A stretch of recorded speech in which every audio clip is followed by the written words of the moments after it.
Hello students, I am Dr. A.B. Patil. Today we will start one of the topic from the 12th science, that is human health and diseases. So in this lecture we will discuss about some terminology which are related with the human health and diseases.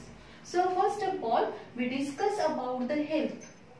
Health means, or according to World Health Organization, the definition of health is health can be defined as a state of complete physical, mental and social well-being and not merely an absence of disease or infirmity.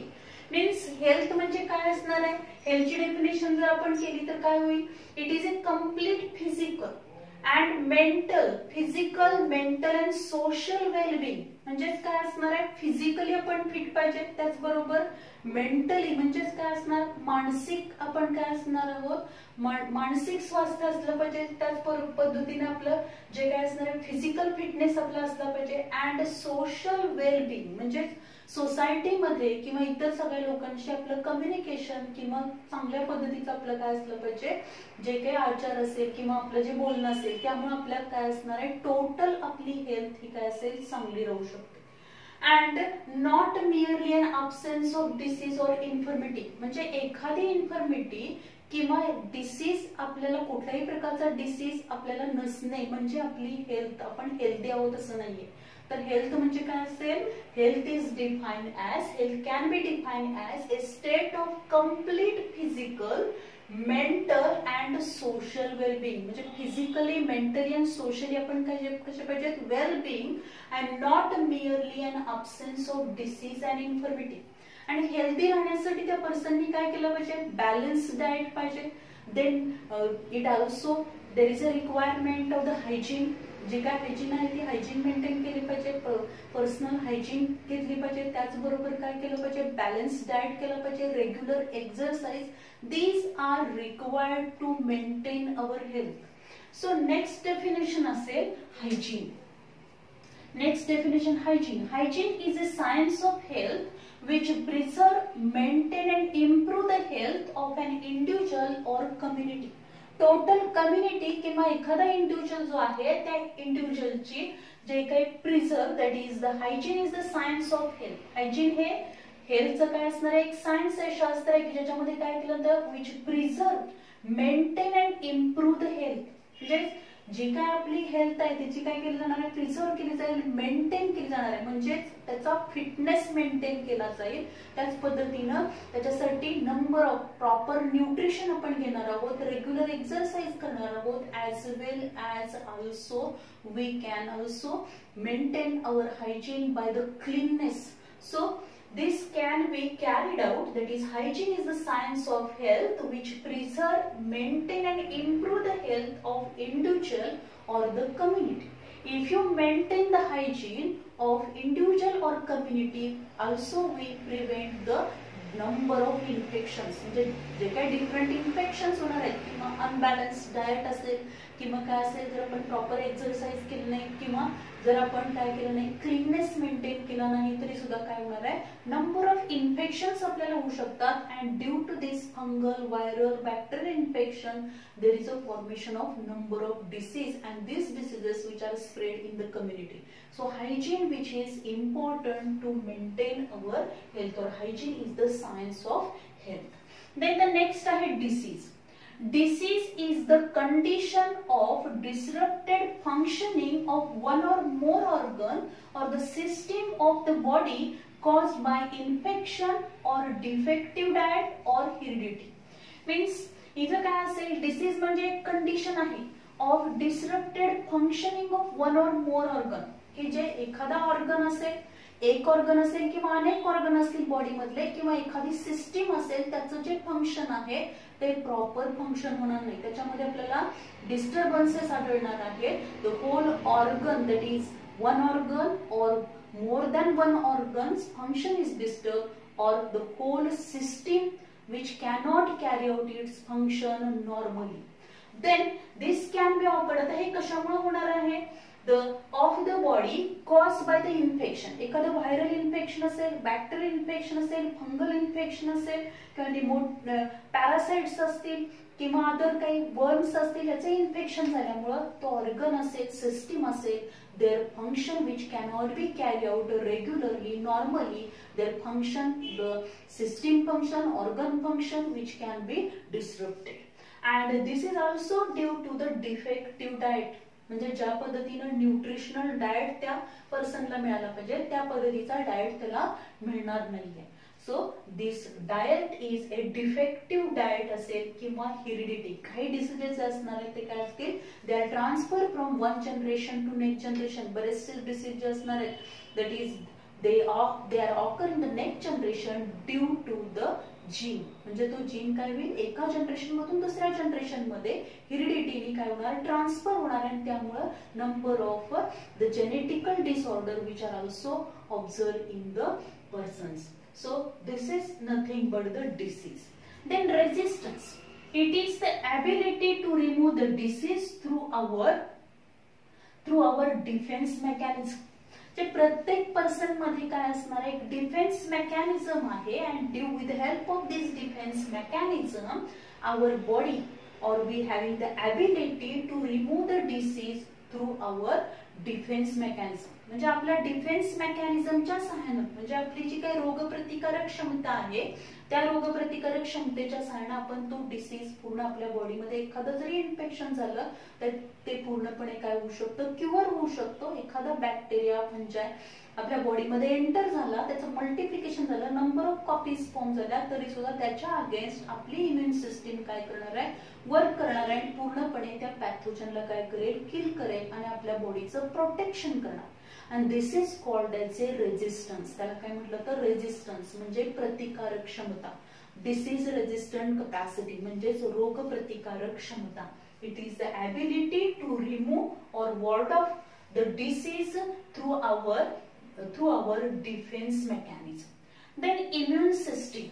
Immune system, it is a system which protect us from various infectious agents. जे काही वेगवेगळे infectious agents असतील, that is virus, bacteria, fungi, rickettsia and other protozoa असतील, yeast आहे, fungi आहेत, हे जे काही नंबर ऑफ इन्फेक्शियस एजंट आहेत, या सगळ्या इन्फेक्शियस एजंट पासून जी सिस्टीम आपलं प्रोटेक्शन करते त्या सिस्टीमला म्हटलं जातं immune system. Immune system is the system which protect us from various infectious agent. म्हणजे एखादा फॉरेन बॉडी, एखादा पॅथोजन आपल्या बॉडीमध्ये जेव्हा एंटर होणार आहे तेव्हा हे जे काही पॅथोजन्स असतील ते काही टॉक्सिन तिचं सिक्रेट करतात and due to which our body functions which can be disturbed or our body cannot carry out its function normally. Normal function होणार नाही, म्हणजे तिथं काय डेव्हलप होणार आहे, डिसीज डेव्हलप होईल.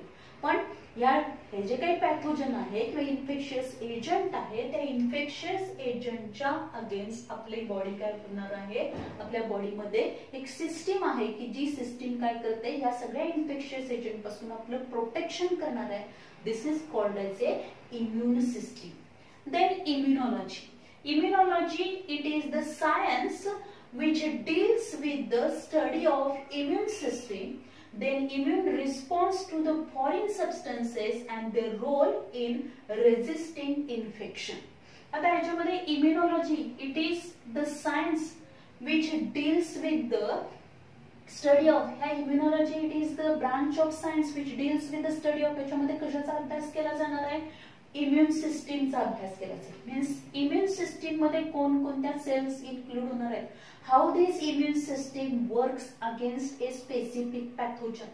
देन इम्युन रिस्पॉन्स, हा जो काही इम्युन रिस्पॉन्स असणार आहे टू फॉरेन सबस्टन्स. जेव्हा एखादा फॉरेन सबस्टन्स आपल्या बॉडीमध्ये एंटर होतो तेव्हा हा फॉरेन सबस्टन्सनी तयार केलेले जे काही टॉक्सिन्स आहेत, अँटीजन जे आहे त्याच्या अगेन्स्ट त्याला आयडेंटिफाय करून, रेकग्नाइज करून त्याच्या अगेन्स्ट दुसरं केमिकल सिंथेसाइज केलं जातं and this is nothing but the antibody तिथं फॉर्म केल्या जातात. म्हणजेच काय असेल, immune response to this foreign substance. या फॉरेन सबस्टन्सला आपली बॉडी कशा पद्धतीचा इम्युन रिस्पॉन्स देणार आहे, आपली immune system, as well as and their role in in resisting infection. जे काही रेझिस्टिंग इन्फेक्शन आहे, एखादं इन्फेक्शन आहे त्याला प्रतिकार करण्यासाठी आपल्या इम्युन सिस्टीमचा जो काही रोल आहे, this all are studied in one of the branch of science which is called as a immunology. So immunology, it is the branch of science which deals with the study of immune system, then immune response to the foreign substances and their role in resisting infection. Then the next आहे basic immunology. या immunology मध्ये परत different branches आलेले आहेत. Basic immunology आहे, laboratory immunology आहे, clinical immunology आहे, evolutionary immunology. त्यातला पहिला पॉइंट जो आहे basic immunology. This basic immunology the study of structure and function of immune system which is called as a basic immunology. Basic immunology means काय असणार? It is also one of the branch of immunology which deals with the study of structure and function of immune system. म्हणजे immune system ही कशा कोणकोणत्या cells पासून form झाले, त्याचं structure कसं आहे त्या प्रत्येक सेलचं, and what is the function of the each cell in that immune system, which is nothing but the basic immunology. Then the next laboratory immunology. This laboratory immunology which deals with the study of testing of cellular and humoral immune function. म्हणजेच जे काही cellular testing of cellular and humoral means blood immune function. जे काही sale असणार आहे ती sale कशा पद्धतीने इम्युन फंक्शन करणार आहे किंवा ब्लड मध्ये त्याचे इम्युन फंक्शन काय असेल, this can be tested with the help of this laboratory immunology. म्हणजे कोणताही डिसीज झाल्यानंतर त्याचं डायग्नोसिस करण्यासाठी काय केलं होतं, आपलं ब्लड टेस्ट केलं होतं, युरिन टेस्ट केलं होतं, and from these testing we can analyze the what is the diagnosis केलं जाणार आहे त्याच्यावरून की कोणत्या प्रकारचं इन्फेक्शन आपल्याला झालेलं आहे. त्याचबरोबर ते जे काही आपल्या बॉडी मधल्या सेल मेडिएटेड इम्युन सिस्टीम आहे त्याच्यामध्ये आपल्याला काही चेंजेस दिसतात का, किंवा कुठल्या ज्या काही ब्लड सेल्स असणार आहेत त्यामधल्या कोणत्या ब्लड सेलचा नंबर इन्क्रीज झालाय डिक्रीज झालाय हे पण आपण काय करू शकणार आहे, चेक करणार आहे. So the laboratory immunology means testing of the cellular and humoral means blood immune function. Humoral immune function and cellular immune function, these can be tested in the laboratory immunology. Then the next आहे clinical immunology. In clinical immunology, it is the study of diseases caused by disorder of the immune system which also involves vaccination, immunization, then organ transplantation, organ grafting, blood banking and immunopathology. म्हणजेच clinical immunology, या clinical immunology it is also one of the branch of immunology which deals with the study of diseases caused by disorder of the immune system. बऱ्याच वेळा immune system मध्ये काही disorder develop होतात, immune system ही properly work करू शकत नाही आणि त्यामुळे काही काय होणार आहे, डिसीज डेव्हलप होऊ शकतात. Means it is the study of disease caused by disorder of the immune system which also involve. आता ह्या क्लिनिकल इम्युनॉलॉजी मध्ये अजून कशाचा स्टडी केला जाणार आहे, वॅक्सिनेशन शेड्यूल जे असणार आहे. म्हणजे after the birth the number of vaccines which are given to this baby, काही स्पेसिफिक ड्युरेशन ऑफ टाइम अंतराळासह काही अंतरांतराने त्याला काय केलं जातात, वेगवेगळे काय केले जाणार आहेत, वॅक्सिन्स दिले जातात for the protection of this newborn baby from the different pathogen. आणि त्याच्यामध्ये त्या पद्धतीची काय डेव्हलप झाली पाहिजे, तर इम्युनिटी डेव्हलप झाली पाहिजे. आणि मग हे जे काही वॅक्सिनेशन असेल, this vaccination which is also studied in clinical immunology. Then immunization schedule कसा असेल, this can be also studied in the clinical immunology. Then organ transplantation, जेव्हा एखादा ऑर्गन ट्रान्सप्लांट केला जातो तेव्हा हा दुसऱ्या पर्सन मधला ऑर्गन काय केलेला आहे, परत ए पर्सन मधला ऑर्गन बी पर्सन मध्ये ट्रान्सफर केलेला आहे. म्हणजेच काय केलं, सपोज किडनी ट्रान्सप्लांटेशन असेल, हा जो काही ऑर्गन ट्रान्सप्लांट केला जातो तेव्हा आपली बॉडी त्याला फॉरेन ऑर्गन म्हणून कन्सिडर करणार आहे. यावेळी इम्युन सिस्टीम कशी वर्क करणार आहे, त्याच्यासाठी इम्युनोसप्रेसंट कुठले वापरले पाहिजेत याचाही स्टडी हा कशामध्ये केला जाणार, क्लिनिकल इम्युनॉलॉजी मध्ये केला जाणार. ऑर्गन ग्राफ्टिंग आहे which is also studied in clinical immunology. एखादा ऑर्गनचं ग्राफ्टिंग केलं जातं. ब्लड बँकिंग जे असणार आहे this blood banking means which include different blood ग्रुपचे ब्लड तिथं असतील, त्याचबरोबर platelets. So all these are the means blood banking which is also studied in the clinical immunology, and immunopathology which is also studied in this clinical immunology. So clinical immunology, it is the branch of immunology which deals with the study of diseases caused by disorder of the immune system, which also involves vaccination, then immunization, then organ transplantation, organ grafting, blood banking, immunopathology. Then evolutionary immunology. It is the study of immune system in extant and extinct species, and this is capable of giving us a key understanding of the evolution of the species. Evolutionary immunology मध्ये कशाचा study केला जाणार आहे? It is the study of immune system in extinct and extinct species. म्हणजे जे extinct होण्याच्या मार्गावरती आहेत, जे आता सध्या आहेत आणि जे पूर्णपणे काय झालेले आहेत, एक्सटिंक्ट झालेले आहेत, असे जे काही स्पेसीज असणार आहेत, दिस स्पेसीज म्हणजे ॲनिमल स्पेसीज असतील, त्या ॲनिमल स्पेसीज मध्ये आपण काय बघणार आहोत, त्याची जी इम्युन सिस्टीम आहे त्या इम्युन सिस्टीमचा स्टडी हा इव्होल्युशनरी इम्युनॉलॉजी मध्ये केला जातो. This is capable of giving us a key understanding of the evolution of the species. म्हणजे जसं स्पेसीज मध्ये इव्होल्युशन होत गेलं त्या पद्धतीनं इम्युनिटी मध्ये काही चेंज झालेला आहे का, किंवा इम्युन रिस्पॉन्स मध्ये काही चेंज झालेला आहे का, दिस कॅन बी स्टडीड. म्हणजे याच्यासाठी आपल्याला एक की मिळणार आहे, क्ल्यू मिळू शकतो by studying this the evolutionary immunology. Means evolutionary immunology is the study of immune system in extant and extinct species. This is capable of giving us a key understanding of the evolution of the species. Then the serology. Serology is in this it is the branch of science which deals with the study of antigen antibody interaction. Antigen antibody मध्ये जी काही interaction होणार आहे, this interaction which is studied in the serology. Serology मध्ये कशाचा अभ्यास केला जाणार, जेव्हा अँटीजन म्हणजेच काय असणार आहे, the toxin which is produce by the pathogen, आणि त्या टॉक्सिनला किल करण्यासाठी आपली इम्युन सिस्टीमचे केमिकल सबस्टन्स सिक्रेट करणार आहे. आणि जेव्हा हा अँटीजन आणि अँटीबॉडी हे दोन्ही एकमेकाला काय होणार आहे, बाइंड होतील. अँटीजन अँटीबॉडी कॉम्प्लेक्स फॉर्म होईल. या अँटीजन अँटीबॉडी कॉम्प्लेक्स फॉर्म झाल्यानंतर अँटीजन अँटीबॉडी मध्ये इंटरॅक्शन जी होणार आहे, this interaction which is studied in the serology. Then immunity. The immunity, the general ability of the body to recognize, then neutralize and eliminate the foreign substance or infection or a disease. कुठलाही infection असेल, एखादा disease असेल किंवा एखादा foreign substance जेव्हा आपल्या बॉडीमध्ये enter होतो, तर बॉडीमध्ये एंटर झाल्यानंतर आपल्या बॉडीची एक जनरल ॲबिलिटी आहे to recognise this foreign substance, to recognise this pathogen, to recognise this infection. ते इन्फेक्शन रेकॉग्नाइज करायचं, ओळखायचं आहे, न्यूट्रलाइज करायचं by or with the help of the cell mediated immunity.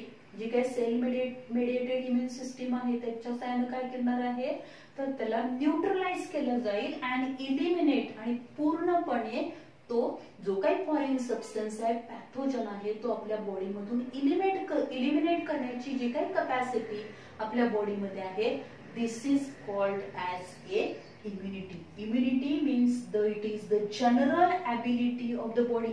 आपल्या बॉडीची एक क्षमता आहे टू रेकॉग्नाइज, ओळखायचं, न्यूट्रलाइज करायचं, पूर्णपणे त्याला नष्ट करून त्याला आपल्या बॉडीमधून इलिमिनेट करण्याची जी काही आपल्या बॉडीची क्षमता आहे foreign सबस्टन्सला, this is called as a immunity. It is the general ability of the body to recognize, neutralize and eliminate a foreign substance or any infection or a disease. This is called as a immunity. Then this concept of immunization or immunology and immunity which was firstly introduced or used by the Edward Jenner. Then the next आपण बघणार आहोत antigen. Antigen means any foreign substance invading body and capable of stimulating an immune response is called as a antigen. Antigen म्हणजे काय? Any foreign substance invading body. म्हणजे आपल्या बॉडीमध्ये enter होणारा कोणताही फॉरेन सबस्टन्स हा काय करणार आहे? And capable of stimulating immune response.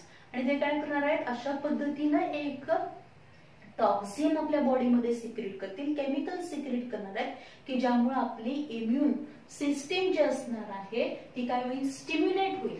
Stimulating an immune response is called as a antigen.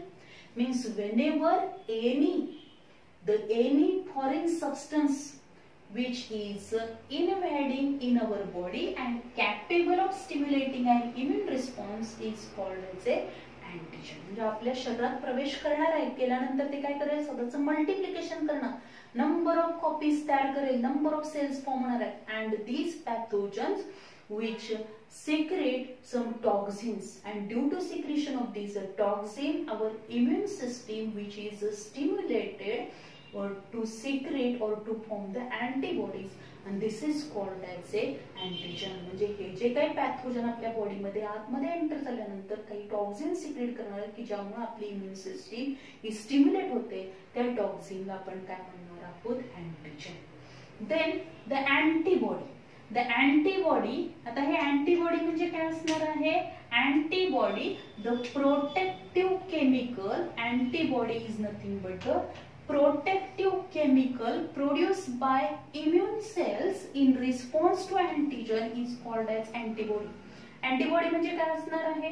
जे काही अँटीजन सिक्रेट झालेलं आहे, जे काही टॉक्सिन या पॅथोजननी सिक्रेट केलेलं आहे, due to which there are number of changes which are takes place in our body. आपल्या बॉडीमध्ये चेंजेस होणार आहेत, काही ऑर्गन्स सिस्टीमचे फंक्शन नॉर्मल न होता ते डिस्टर्ब होणार आहेत. अशा वेळी आपली इम्युन सिस्टीम काय करेल? वर इम्युन सिस्टीम रेकॉग्नाइज दिस अँटीजन. या अँटीजनला, या पॅथोजनला रेकॉग्नाइज करणार, त्याने सिक्रेट केलेलं जे टॉक्सिन आहे, अँटीजन आहे, ते रेकॉग्नाइज करणार आणि ते टॉक्सिन पूर्णपणे न्यूट्रलाइज करण्यासाठी तिथं काही केमिकल सिक्रेट करणार आहे. And these chemicals which are secreted or chemicals which are produced by immune cells. आपले इम्युन सेल्स काही केमिकल्स प्रोड्यूस करणार आहेत. And these chemicals which are produced, protective chemicals which are produced by immune cells in response to antigen. त्या अँटीजनला response देण्यासाठी, अँटीजनला पूर्णपणे neutralise करण्यासाठी एक chemical immune सेल्सनी produce केलेले आहेत. And these chemicals are known as antibody. त्यांना अँटीबॉडीज म्हटलं जातं. देन द नेक्स्ट आहे pathogen. Any living agent that are capable of causing disease known as pathogen. Pathogen कशाला म्हटलं जाणार आहे? कोणताही living organism, any living agent that are capable of causing disease, की त्याच्यामध्ये काय क्षमता आहे? रोग, त्या एखाद्या ॲनिमल मध्ये तो डिसीज डेव्हलप करण्याची कॅपॅसिटी आहे, त्याच्या बॉडीमध्ये एंटर होऊन after invading in the host body, it having the ability to develop a disease, this is called as a pathogen. Any living agent that are capable of causing disease known as pathogen. There are number of pathogen. These are nothing but the virus, bacteria, fungi, rickettsia, yeast, protozoa, helminth and insect. These are responsible to produce the number of diseases. वेगवेगळे disease produce करतात. Then pathogenicity. Pathogenicity, it is the ability of organism to enter a host and cause a disease. ही काय असणार आहे? ऑर्गॅनिझमची ability आहे to enter the host. होस्टच्या बॉडीमध्ये enter व्हायचं आणि enter होऊन तिथं डिसीज प्रोड्यूस करण्याची जी ॲबिलिटी आहे, दिस इज कॉल्ड एज ए पॅथोजेनिसिटी. पॅथोजेनिसिटी त्याला म्हटलं तर म्हणजेच तो जो काही ऑर्गॅनिझम आहे तो काय करणार आहे? This organism having the ability to enter a host and cause a disease. Then parasite. Parasite means it is an organism that lives in or on and they takes the nourishment from the other organism. म्हणजे parasite म्हणजे काय, it is an organism, हा एक organism आहे की जो दुसऱ्या ऑर्गॅनिझमच्या बॉडीच्या वर राहणार आहे किंवा त्याच्या बॉडीच्या आतमध्ये तो एंटर होईल.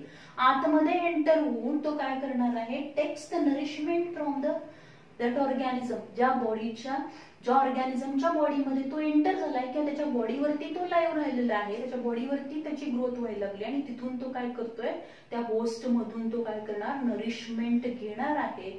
त्या ऑर्गॅनिझमला आपण काय म्हणतो, पॅरासाइट म्हणतो. म्हणजे टोटली नरिशमेंटसाठी हा ऑर्गॅनिझम हा होस्ट ऑर्गॅनिझम वरती डिपेंड असणार आहे. This is called as a parasite. There are two types of the parasite, endoparasite and ectoparasite. Endoparasite means the organism, parasitic organism which enter inside the body, live inner to the body, inside the body, bodyच्या आतमध्ये राहणार आहे and take the nourishment from that host organism. This is called as a endoparasite. Ectoparasite means the organism, this parasitic organism which live on the other animals body, त्या ऑर्गॅनिझमच्या ॲनिमलच्या बॉडीवरती तो राहणार आहे, त्याच्या बॉडीच्या आतमध्ये एंटर होणार नाही आणि तिथूनच नरिशमेंट काय करेल, सब करेल, ऍब्सॉर्ब करेल. त्याला आपण काय म्हणणार आहोत, ectoparacyte. In this way there are two types of the parasite, endoparasite and ectoparasite. So these are the different terminology, that is health, hygiene, disease, resistant, then immunization, immunity, immune system असेल, antigen, antibody, all these terminology which are very useful whenever we study the human health and diseases, or whenever we study the immune system, then also innate immunity, acquired immunity, किंवा आपण त्याचबरोबर काय study करणार आहोत, वेगवेगळे disease study करणार, त्यावेळी हे टर्मिनॉलॉजी सगळ्या काय असणार आहे, इम्पॉर्टंट आहे. म्हणजे तो पार्ट आपण स्टार्ट करण्याच्या आधी आपल्याला ह्या टर्मिनॉलॉजी सगळ्या महत्वाच्या आहेत. इम्युन सिस्टीम म्हणजे काय, इम्युनॉलॉजी म्हणजे काय असणार आहे, किंवा what is mean by antigen, what is mean by antibody, then also the serology म्हणजे काय आहे, रेजिस्टन्स मीन्स काय असणार आहे, डिसीज मीन्स काय असणार आहे. So all these terminology which are very important. त्याच्यावरती एखाद दुसरा एमसीक्यूचा क्वेश्चन किंवा आन्सर इन वन सेंटेन्स मध्ये पण आपल्याला 1 मार्कासाठी डेफिनेशन वरती विचारली जाऊ शकते. So these are the different definitions which are related with the human health and diseases. Thank you very much.